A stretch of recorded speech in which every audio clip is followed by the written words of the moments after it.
6 ارب انسانوں میں سے بیمار کس نے ہونا ہے، صحت کس کو ملنی ہے؟ 6 کے 6 ارب ایکسیڈنٹ کہاں ہونا ہے، صحت کہاں ملنی ہے؟ 6 کے 6 ارب انسان سوئیں گے کب، اٹھیں گے کب؟ 6 کے 6 ارب انسان کریں گے کیا کیا کچھ کر چکے ہیں؟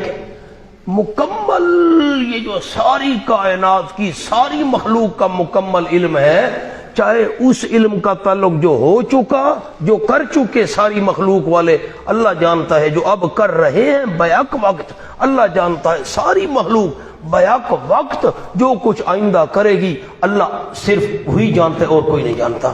یہ بات سمجھ آ گئی؟ اچھا اب میری طرف دیکھیں جو خاص بات ہے، اگر اس کلی علم میں سے جزیات منتشرہ اللہ 2-4 باتیں 2-4 بندوں کے بارے میں، 2-4 جانوروں کے بارے میں، 8-10 باقی مخلوق کے بارے میں، 10-15 سمندر کی مخلوق کے بارے میں، اگر ان میں سے اللہ چند باتیں پیغمبر کو بتا دے تو اس سے پیغمبر کا عالم الغیب ہونا لازم نہیں ہوتا۔ عالم الغیب ہونے کے لیے تمام احکام اور تمام اقوام کا علم رکھنا ضروری ہے۔ یہ بات سمجھ آ گئی؟ اب آپ کے سامنے لوگ اشکال کریں گے، آپ صلی اللہ علیہ وسلم نے فرمان نہیں دیا تھا بدر کی لڑائی سے پہلے اس جگہ یہ کافر مرے گا، اس جگہ وہ مرے گا، اس جگہ وہ مرے گا؟ مولانا 70 کافروں کے بارے میں آپ نے بتا دیا، ہم نے آپ کی بات مان لی، انتہائی توجہ چاہتا ہوں، میں آپ کی منت کر رہا ہوں، 70 کافروں کے بارے میں آپ نے بتا دیا کہ یہ فلاں فلاں جگہ مرے گا، یہ اس کی تو 70 کافروں کی موت کے بارے میں اور ان کی موت کی جگہ کے بارے میں بتا دینا، اس سے یہ کہاں لازم آ گیا کہ ساری دنیا کے انسانوں کی موت کا پتہ نبی پاک کو تھا؟ آپ نے فرمایا ایک بندہ بڑھ چڑھ کر جہاد کر رہا تھا، آپ نے فرمایا یہ جہنمی ہے۔ صحابہ حیران ہو گئے۔ خیر تھوڑی دیر بعد وہ لڑتا رہا، اس نے بڑے کافروں کو مارا، حدیث پاک میں آیا ہے زخمی ہو گیا۔ اب جب زخمی ہوا نا تو زخم تھے اور بے چین اور اس نے اپنے آپ کو تلوار ماری، خودکشی کر لی۔ صحابہ کہتے ہیں واقعی نبی نے سچ فرمایا تھا یہ جہنمی ہے۔ اب ایک بندے کے بارے میں کہہ دینا کہ یہ جہنمی ہے، اس سے لاکھوں کروڑوں اربوں انسانوں کے بارے میں بندہ کیسے دعویٰ کر سکتا ہے کہ ساری کائنات کے بارے میں آپ کو پتہ تھا یہ جہنمی ہے؟ تو چند جزیات کے بارے میں بتا دینا اس سے عالم الغیب ہونا لازم نہیں آتا۔ بس اقوام کا علم اللہ نے اپنے پاس ہی رکھا ہے، کلیات کا علم، اور اس میں سے بقدر ضرورت جتنی چند ایک جزء اللہ کریم نے حسب استعداد عطا کر دی ہیں، اس سے کسی کا عالم الغیب ہونا لازم۔ یہ حاشیہ سمجھ لیا آسانی سے؟ ایک اور حاشیہ لکھیں جی اسی آیت کا، اشیاء خمسہ، یہ 5 ہے نا، اشیاء خمسہ کی تخصیص اس لیے کی، نمبر 1 سوال انہی کا تھا۔ یہ جملہ ذرا احباب مجھ سے سن لیں نہ، یہ 5 چیزیں اللہ جانتا ہے باقی کچھ نہیں جانتا نہ، یہ کیوں تخصیص کی ہے؟ یہ میں 5 میں اللہ جانتا ہوں، کیوں؟ وہ حارث ابن عمر کا میں نے آپ کو نام لکھوا دیا۔ نمبر 2 اکثر نفوس، نفس کی جمع اکثر نفوس انہی کے مشتاق ہوتے ہیں، اکثر لوگوں کو شوق کسی کا ہوتا ہے بھائی ان کا پتہ چلے۔ دوسرا حاشیہ لکھیں اسی آیت کا، پہلی 3 چیزیں عظیم الشان تھیں، پہلی 3 کون سی ہیں آپ نے بتانا ہے؟ جلدی جلدی مولانا مہربانی کریں، وقت کم ہے۔ قیامت کا علم 1، بارش کا علم 2، تمام رحموں کا علم 3۔ پہلی 3 چیزیں عظیم الشان تھیں، اس لیے نسبت اپنی طرف کی۔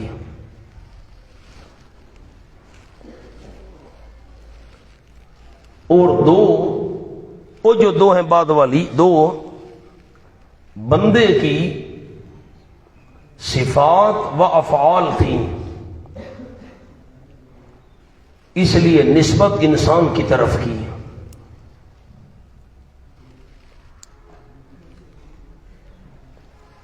یہ حاشیہ ہو گیا۔ اگلا لکھیں جی، ان اللہ عنده علم الساعہ، اشارہ لکھ لیں، جملہ اسمیہ ہے، کیونکہ یہ امر متعین ہے، بس ایک ہی ہے، بس یوں نہیں ہے کہ بار بار ہو رہا ہے قیامت آئے گی اور جائے گی، پھر آ جائے گی، پھر چلی جائے گی، نہ، امر متعین۔ اور نزول غیث، ینزل الغیث، نزول غیث، اور تکون فی الارحام، تکون جو کچھ ہو رہا ہے رحموں میں، ہوگا، ہو رہا ہے، تکون فی الارحام، امور متجددہ ہیں کہ وقتاً فوقتاً ہوتے رہتے ہیں، اس لیے جملہ فعلیہ لائے۔ اب دیکھیں ینزل الغیث بھی فعلیہ ہے، یعلم ما فی جملہ فعلیہ ہے، وہ اسمیہ کیوں ہے؟ ان اللہ عنده علم الساعہ، کیونکہ وہ امر ایک ہی دفعہ ہونی ہے قیامت، بس۔ اور یہ تو چیزیں بار بار ہو رہی ہیں، بارے آ رہی ہے، پھر گئی، پھر آ گئی، پھر رحم میں بچہ پیدا ہوا، پھر مولانا حاشیہ سمجھ آ گیا؟ یہ ایک اور فرق لکھواتا ہوں جو میں نے معنی میں کیا تھا اور اب آپ کو لکھوا دوں، نوٹ لکیر لگا کر الگ الگ کرتے ہیں، مہربانی کریں، ایسا نہ حاشیے مل جل جائیں۔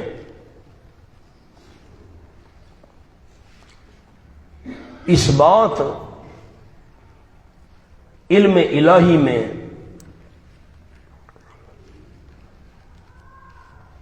لفظ علم، یعلم ما فی الارحام، علم یہ تو نمونے کے لیے ہے، باقی چیزوں میں بھی ہے، یعلم ما فی السماوات والارض وغیرہ وغیرہ، علم۔ اور مخلوق سے نفی میں درایت، ما تدری لکھ لیں آگے، درایت بریکٹ میں ما تدری،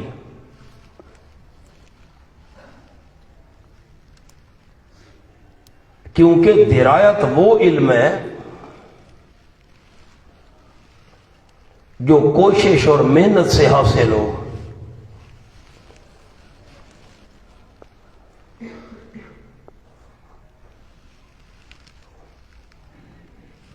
اشارہ کر دیا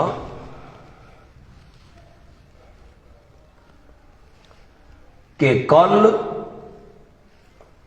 اور موت کا علم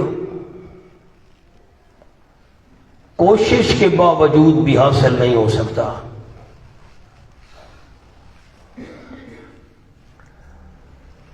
مولانا منیب کا نہیں یہ فرق نہ سنا اس نے، ما تدری نفس،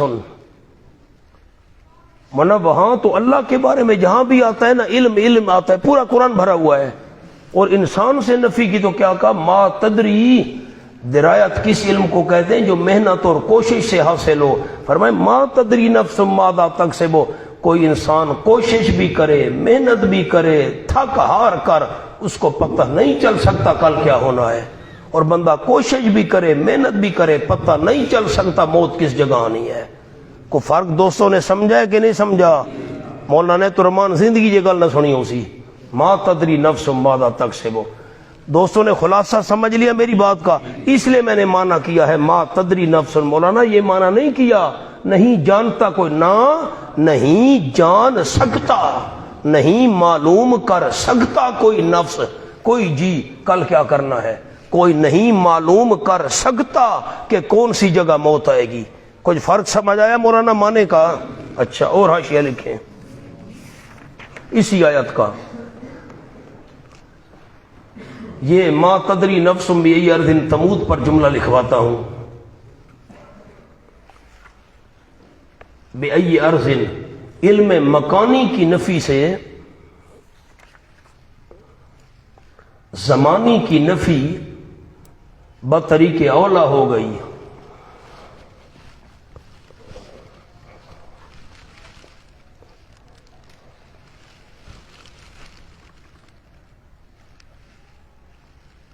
اس کا کیا مطلب ہے مولانا؟ آیت کے اندر الفاظ کیا ہیں؟ نہیں جان سکتا، نہیں معلوم کر سکتا کوئی نفس بأی ارض تموت، کون سی زمین میں مرے گا، بات کا ذکر تو اللہ نے نہیں کیا، کب مرے گا یہ ذکر تو نہیں کیا۔ مولانا نہیں سمجھے آپ، اشکال ہی نہیں سمجھے، میں کیا کروں؟ اللہ نے یہ فرمایا ہے کوئی نہیں معلوم کر سکتا کہ میری موت کب آئے گی، یہ الفاظ نہیں ہے۔ کیا فرمایا؟ میری موت کہاں آئے گی، موت کون سی جگہ آئے گی، کون، یہ فرمایا۔ اب میری طرف دیکھیں، سر اٹھائیں تو یہ شہر ہمارے سامنے ہے، مسجد مدرسہ سامنے ہے، محلہ سامنے ہے، وغیرہ وغیرہ۔ میں دعویٰ نہیں کر سکتا کہ اسی مکان اسی شہر میں میری موت آئے گی۔ مونا غور سے سننا، میں عوام کو یہ سنایا کرتا ہوں یہ بات، لیکن آسان انداز میں۔ محلہ، شہر، مکان، ملک وغیرہ وغیرہ، یہ سب کچھ سامنے ہے جگہ۔ جب اس کے بارے میں ہمیں پتہ نہیں ہے کہ موت یہاں آئے گی کہ نہیں آئے گی، جو وقت نظر ہی نہیں آتا اس کا دعویٰ کیسے کر سکتے ہیں فلاں وقت مریں گے؟ جو چیز نظر آ رہی ہے مکان، اس کا دعویٰ تو نہیں کر سکتے، اور جو وقت نظر ہی نہیں آتا اس کی نفی تو بطریق اولا ہو گئی۔ بندہ کیسے دعویٰ کر سکتا ہے کہ میری موت کب آئے گی؟ تو جب مکان کی نفی کی، جگہ کی نفی کی، تو وقت کی نفی بطریق اولا ہو گئی۔ بس آخری بات، اب یہ سننے والی بات ہے۔ ابو جعفر منصور، یہ جعفر لفظ ہے جس کو جعفر پڑھتے ہیں عوام، جعفر۔ مولوی صاحب کو کچھ نہیں آتا، مولوی صاحب پڑھے ہوئے ہو؟ جی میں پڑھا ہوا نہیں ہوں بھائی، واہ بھائی واہ، خود پڑھتے ہیں جعفر، لفظ ہے جعفر۔ ابو جعفر منصور امیر المومنین کو خواب آیا۔ آپ کون ہیں؟ جی میں ملک الموت ہوں، اسرائیلو میری عمر کتنی رہتی ہے؟ اس نے 5 انگلیوں کو اشارہ کیا اور غائب ہو گیا۔ ساری رات بے چینی میں گزری امیر المومنین کی، پتہ نہیں 5 گھنٹے ہیں، 5 دن، 5 ہفتے، 5 مہینے، 5 سال، کیا کہا۔ صبح دربار لگا، وزیروں سے تعبیر پوچھی، کسی کو نہیں سمجھ آ رہی۔ امام ابو حنیفہ رحمۃ اللہ علیہ کا دور تھا، ان سے پوچھا گیا، امام صاحب ابو جعفر منصور کو کہو امیر المومنین نہ 5 گھنٹے، نہ 5 دن، نہ 5 ہفتے، نہ 5 مہینے، نہ 5 سال مرائے، یہ تو غیب کی 5 چابیوں کا اشارہ کر گیا ہے۔ یہ تو نے جو سوال پوچھا ہے یہ تو غیب کی چابیوں میں سے ایک سوال ہے، مجھے کیا پتا تیری موت کب آئے گی؟ کیوں؟ جب جگہ کا پتہ نہیں ہے تو وقت کا کیا پتہ ہوگا؟ یہ غیب کی 5 چابیوں کا اشارہ ہے، باقی اس سے اور کوئی بات مراد۔ چلو جی مولانا وضو کر لیں، پھر انشاءاللہ آگے سورت پڑھیں گے۔